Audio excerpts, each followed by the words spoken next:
On est super contents, on en a marre, mais il y a la fraternité, la solidarité. Et puis là, il faut que le gouvernement s'en rende compte que les Français ils sont plus dupes et qu'on ne va pas se laisser faire. Voilà. Vous venez d'où? Nice. Et vous allez où? Nice. Non, on va Paris.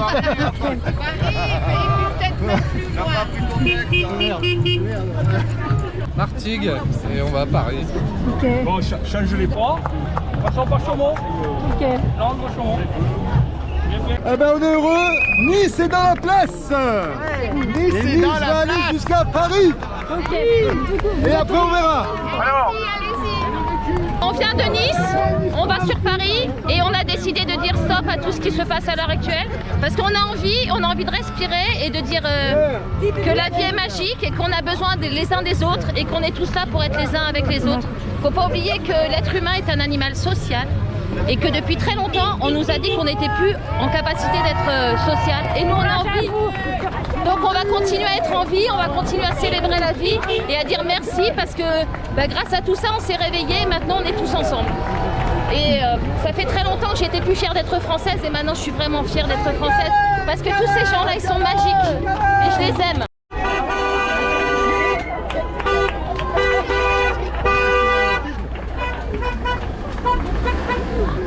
Bonjour, vous êtes belge? La Belgique est là, mais j'habite en France, mais la Belgique est là quand même. D'accord.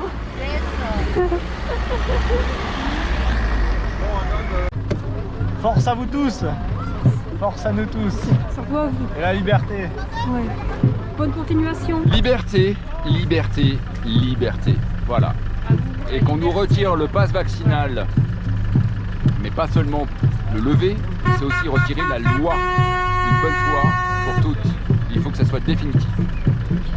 Voilà. Ça, c'est... On emmerde Macron. D'accord.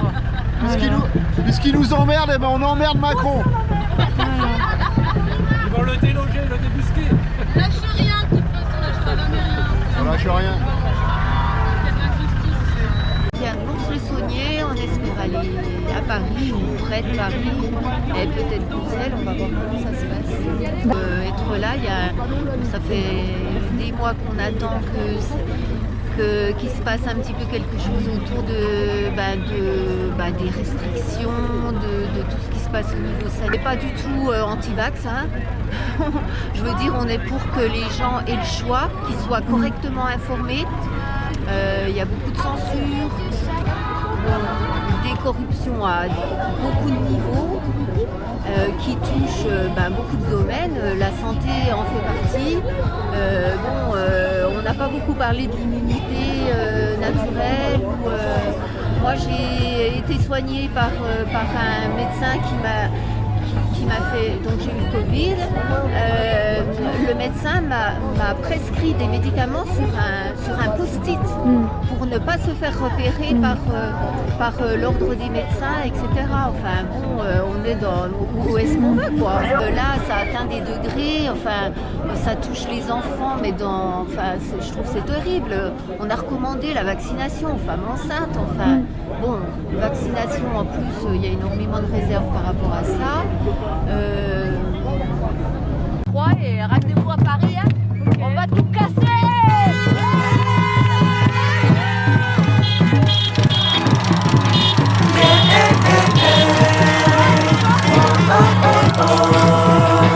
Liberté, liberté, oh oh oh. Ne laissons pas le temps vieillir sans nous. Ne laissons pas le temps, ne laissons pas le temps. Brisons les murs de masques et de crachats. Brisons les murs de masques, brisons les murs de masques. Préparons la moisson des cœurs riants. Le cœur riant, le cœur riant. Changeons ce monde de face.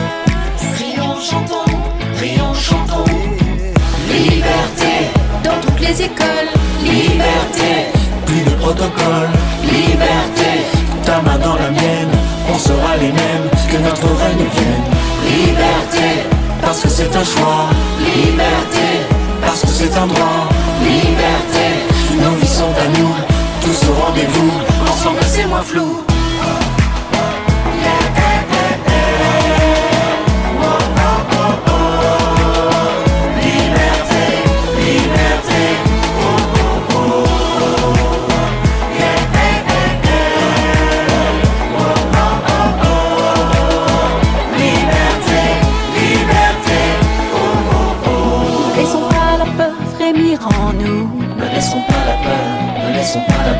Usons de la force qui ravive les sons. En nous la force, en nous la force. Ah ben voilà, moi vous voyez, si je suis présente ici dans ce rassemblement, c'est parce que déjà pour des raisons qui sont d'ordre personnel, j'ai vécu dans le passé le rejet, le harcèlement au collège et tout ça, et bizarrement, 10 ans plus tard, je suis en train de voir ce que j'ai connu à l'échelle d'un collège et d'un bahut, et là ça se fait à l'échelle d'un pays, voire d'un continent entier, et moi je trouve ça lamentable. Vous voyez, moi je veux pas de ça pour mes enfants, je veux pas de ça, ne serait-ce que pour moi-même. J'ai pas envie de vivre et d'être dans une société qui est aussi, comment dire, décadente et qui parle, comment dire, qui prétend vouloir lutter contre le racisme, contre les stéréotypes et tout ça, mais qui à côté de ça est incapable et qui fait de la discrimination envers des personnes qui ont fait un choix éclairé de refuser cette injection, si on peut dire ça comme ça. Voilà tout. Merci. On vient chercher ce que beaucoup viennent chercher, cette fameuse liberté qu'on nous prend. Ah. Je crois qu'il faut se battre pour la garder. Quoi. Voilà. C'est important, quoi. Pas seulement pour nous, hein, mais pour les autres aussi, pour les autres générations. Quoi. Je pense qu'il faut continuer. On s'est battu pour nous. Il faut penser qu'on a la chance d'être dans un pays encore libre. Donc il faut continuer à montrer qu'on veut continuer à l'être. C'est tout. Voilà, vous pensez qu'on va y arriver? Ça va être difficile. Ouais. Comment vous voyez l'avenir? Je ne suis pas très optimiste, à vrai dire. Mais ça, c'est ma nature. Je pense qu'il faut déjà essayer pour soi-même d'être... Je crois qu'on ne peut pas imposer aux autres qui ne veulent pas, qui veulent pas comprendre ou qui veulent pas, on peut pas. De toute façon, on n'impose rien aux autres. Hein. Il faut, je crois, soi-même déjà retrouver une fraternité, ce qui est le propre de notre drapeau, hein. Égalité, liberté, égalité, fraternité. Donc on va essayer de... Mais l'avenir, c'est vrai que ça me fait un peu peur, quoi, parce que j'ai l'impression qu'on est parti dans un système qui est presque irréversible, tu vois, avec les QR codes, avec le contrôle, avec Internet déjà. Et puis continuer à faire passer le message aux autres qui ne veulent peut-être pas comprendre, mais sans l'imposer, parce qu'après c'est une dictature d'un côté comme de l'autre. Donc il ne faut pas que c'est une dictature. Donc la liberté, c'est que chacun a le droit de choisir et de penser ce qu'il veut, comme pour le vaccin. C'est juste pas possible, c'est plus possible. Et puis les Gilets jaunes ont initié le mouvement. Ça s'était calmé, mais là c'est bien, ça reprend. Il aura au moins réussi ça, Macron. On est devenus solidaires, on a réappris le sens du mot fraternité. Il n'y a qu'à voir derrière. Hein. Donc vraiment, ouais, trop bien. Et du coup, qu'est-ce que vous n'arrivez plus à supporter? Oh là. Les taxes pour commencer. Oui, les taxes, c'est qu'un début, ça. C'est le marasme dans lequel ils ont plongé les gens. Mais c'est volontaire, hein, faut pas rêver, ça ne reste que mon opinion, c'est volontaire, c'est pas fait pour rien. Derrière tout ça, il y a tellement de choses qui sont dissimulées, mais qu'on va pas tarder à apprendre, à mon avis. Et du pass vaccinal, déjà, en premier lieu. Ensuite, peut-être récupérer nos libertés, parce qu'elles ont été quand même largement sabrées en 5 ans. Et puis la censure, et puis les médias mainstream qui ferment leur gueule, c'est juste plus possible. Ils ont tissé une toile d'araignée qui fait qu'ils nous ont enfermés en croyant qu'on allait se laisser enfermer. Il y a un slogan d'ailleurs qui est très bien. Ils ont voulu nous enterrer, ils ont oublié qu'on était des graines. C'est tout à fait ça. Puis là, on est en train de fleurir, c'est bien. À un moment donné, stop, quoi. Et forcer de manière détournée les gens à la vaccination comme ils le font, c'est juste pas possible. Je travaillais dans le milieu hospitalier, du jour au lendemain, je suis inutile.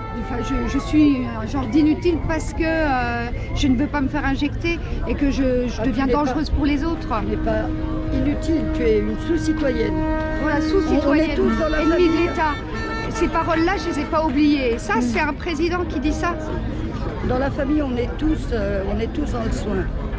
Il force ma fille à passer, ma fille de 16 ans, à se faire vacciner si autrement elle n'aura pas son bac.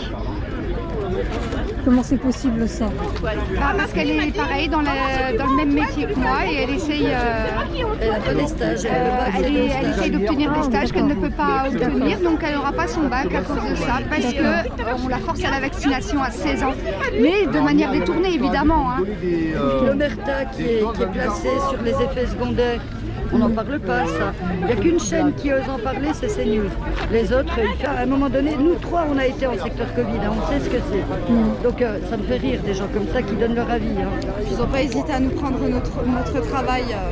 Je trouve que c'est le corps médical qui fait son propre tort. Ouais. Parce que si tous les soignants avaient dit non, on n'en serait pas là. Si tous les soignants, même ceux qui avaient été vaccinés, aient dit non, c'est pas parce qu'on a un pass qu'on empêche nos collègues de rentrer, ça ne se serait pas passé comme ça. Et si effectivement ils n'avaient pas été happés par l'appât du gars, eh bien ça ne serait pas comme ça non plus. Parce qu'il faut voir combien ils touchent chacun dans les services, je parle des médecins là, quand ils déclarent un cas Covid, alors que c'est marrant, on meurt plus de la grippe en France. Par contre, tu meurs du vaccin, en grande partie, dans les EHPAD et tout ça. On parle d'épidémie de vaccins, pas de vaccins, de Covid. Ah bah ouais, qu'on aille voir qui est-ce qui est vacciné. Après on a la résultante. Mais voilà, c'est un truc de fou. Et les gens semblent hypnotisés. Moi j'ai des amis... Non, les gens non, sont pas réveillés. ceux-là, je parle pas de ceux-là. Moi j'ai des amis qui sont malades du fait du vaccin. Et quand on tente de leur faire un rapprochement, ah ben non, ils ont les yeux et les oreilles scellées. C'est impressionnant. C'est une expérience de 1000 grammes à ciel ouvert. C'est exactement ça. Vous avez dit que vous avez travaillé en secteur Covid. C'est gentil. Du coup, mais comment vous avez vécu la crise du Covid? Ah, ça a été dur, ouais, ça a été dur. Parce que voir mourir des gens sans rien pouvoir faire, parce que tout simplement, si vous avez la grippe est une maladie mortelle. Hein. Si vous avez la grippe et qu'on vous renvoie chez vous avec un Doliprane, vous risquez de mourir, quoi qu'il en soit. Et si vous êtes âgé, vous allez mourir. Et c'est ce qu'ils ont fait dans les EHPAD. Moi, je travaille dans un centre de soins palliatifs. Et en fait, on a vu l'hôpital ne les prenait pas. Et on a vu des gens partir dans des conditions épouvantables. Et puis, il y a eu l'arnaque du Rivotril, bien sûr. Mais pareil, dans le silence assourdissant. Personnellement, j'ai trouvé qu'il y a eu plus, il y a beaucoup de personnes qui ont déclenché le Covid, des épidémies juste après la première dose, et puis des personnes qui ont catégorisé Covid, alors qu'effectivement le Covid s'est réveillé parce qu'on leur avait injecté. Mais ça, c'est dans le silence le plus assourdissant. Des personnes qui sont parties avec une absence de dignité, juste épouvantable, qu'on a vu tout simplement dans des cercueils encore en chemise de malade avec des protections souillées. C'est arrivé. Des cercueils qui rentraient dans les EHPAD, parce que du coup, on ne transférait pas le corps, on scellait directement. Ça, c'est l'absence totale de dignité. Et il faut savoir quand même que ce gouvernement a récupéré tous les droits. C'est maintenant eux qui décident de la certification des diplômes des médecins. Donc le médecin qui aurait des velléités d'aller contre, il est décertifié, tout bêtement. Et on a laissé faire ça. Quand à la télé, pendant que nous, on voyait ce qui se passait. Puis quand on y allait sans protection, sans rien. Oui, je vois. Ah bah oui, tout bêtement. Alors moi aussi dans mon service, mais elle non. Ah, dans mon service, c'était que ce service-là d'ailleurs, ils nous ont bien aidés. Mais c'était de l'aide de notre patron et de l'extérieur, pas de l'État. L'État, ils ont ramené après la crise. D'accord. Limite. Mais les ARS qui ouvrent leur gueule maintenant ont été dans un silence assourdissant aussi là. Il fallait qu'on se débrouille. Et c'est nos employeurs effectivement qui se sont débrouillés. Ouais. Il disait que les EHPAD ne remontaient pas les informations alors qu'on avait eu ordre de ne rien dire au moment où ça arrivait. Donc, et c'était l'ordre d'en haut. Hein. On avait créé un secteur Covid pour éviter comment la propagation. D'accord. Et puis les gestes barrières, on les a bien suivis. On a fait tout le nécessaire. Mais quand on nous disait de ramener des gens de l'hôpital chez nous, voilà ce qui se passe après.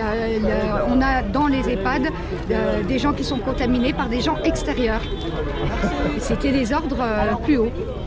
Alors qu'en fait, ce qui est comique, c'est qu'il y a 2 ans en arrière, tu avais la grippe, tu voyais personne avec un masque. Bien sûr. Ils mentent, on le sait, et ils savent qu'on le sait. Donc maintenant, la peur change de camp. Parce que moi, j'ai plus peur. Et tous ces gens qui sont là autour n'ont plus peur non plus. Il faut gagner à tout prix, on gagnera. On va se battre. Jusqu'à la mort, on va se battre. Jusqu'à la mort. descendrez les collines, camarades. Et de la paille, les fusils, les mitrailles, les grenades.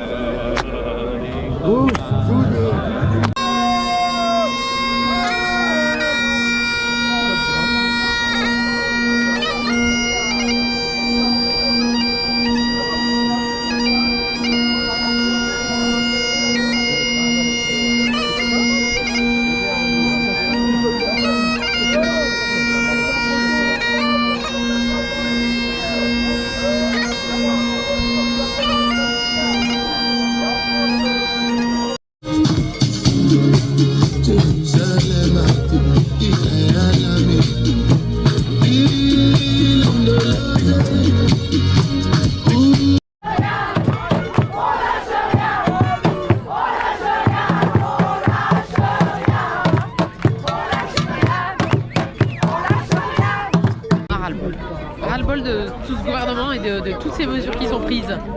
Voilà. Ouais. Et lesquels en particulier? Ouais. Notamment le pass sanitaire. Super les Briançonnais. En fait on est nombreux. Moi j'ai appris que le mouvement était parti d'ailleurs d'une Briançonnaise. Hein. C'est une aide-soignante de Briançon qui a lancé le mouvement là, du convoi de la liberté. Ça je viens de l'apprendre. D'accord. Ah ouais. Très vite à Gap. Voilà. Merci.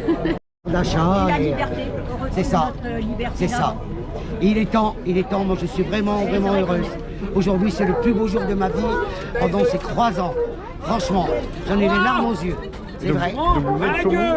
Et on vient d'ici quand les gens pleurent tous les jours. Et on va repartir sur Chaumont. Et direction Paris demain.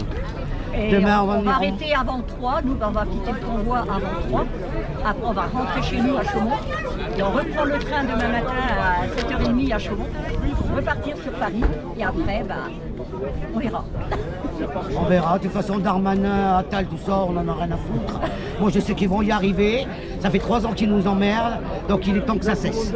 Voilà. Vive la liberté! Et vive la liberté! Vive les gilets jaunes! Aussi! Et je peux lui prendre vos prénoms comme vous avez parlé. Nora. Marie-France. Marie-France. Nora, N-O-R-A ou il y a un... Oui, N-O-R-A. Parfait. Merci beaucoup. Je suis avec nos 4 roues de jambon beurre. On tenait un rond-point à Chaumont pendant pas mal de temps. Et il y a eu le confinement qui nous a empêchés de continuer ce rond-point. Donc comme j'habite un village qui est un peu un carrefour, j'ai dit bon, on va faire un peu chez moi un semblant de rond-point, de rassemblement. Donc on l'a fait un peu. Et puis donc j'avais mis des panneaux devant chez moi, des panneaux en carton sur mon grillage, des feuilles sur ma fenêtre de maison, comme quoi qu'on était en dictature. Et un jour, 3 policiers sont venus chez moi en me disant qu'ils venaient pour perquisitionner ma maison, pour me prendre les panneaux en carton, que je n'avais pas le droit. Donc ils les ont pris. J'ai été convoquée, j'ai eu une prise d'empreintes, fichiers, photos, comme si j'étais une criminelle. Après, je suis passée au tribunal, donc ils m'ont dit que j'étais auditionnée. Ils m'ont dit que j'avais insulté la République, insulté le président de la République. Donc ça m'a valu 6 ans de mise à l'essai. Je ne dois plus faire de panneaux. Et si je ne respecte pas, j'aurai 12 000 à 40 000 euros d'amende. Donc pendant 6 ans, je ne dois plus rien faire. D'accord, mais malgré tout, vous êtes là. Oui. Bon, et ils m'ont dit, et c'est une chose qui est complètement ridicule aussi en France, ils m'ont dit vos panneaux, vous pouvez, parce que je les ai déjà emmenés en manifestation, mes panneaux. En manifestation, on a le droit, mais chez moi, je n'ai pas le droit, parce que c'est appel à manifestation. Donc moi, je suis, au bout de 3 ans, enfin, les voilà, les camionneurs, tout ce convoi de la liberté, là, moi j'en suis très fier. Il était temps. Je sens que du positif, de toute façon, ça y est, on va y arriver. Contre toutes ces augmentations sur le carburant, etc. Contre le pass vaccinal, hein, parce qu'il y en a marre aussi. Le port du masque, la vaccination des enfants, parce que ça c'est intolérable. Voilà. Et j'en ai les larmes aux yeux quand je les ai vus arriver ce matin, à 13h, et franchement, mon cœur il a fait boum. Voilà, je suis fier des gilets jaunes aujourd'hui. Si le tour commence, le temps peut bien s'arrêter. Pour une nouvelle danse, toi et moi,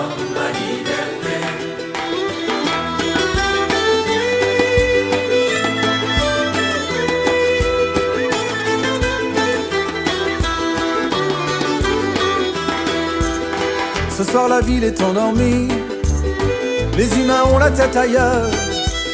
Sais-tu que pour toi mon ami, je chanterai pendant des heures. J'ouvrirai grand les fenêtres pour contempler les joies du ciel. Et je te verrai apparaître comme un éclair, une étincelle.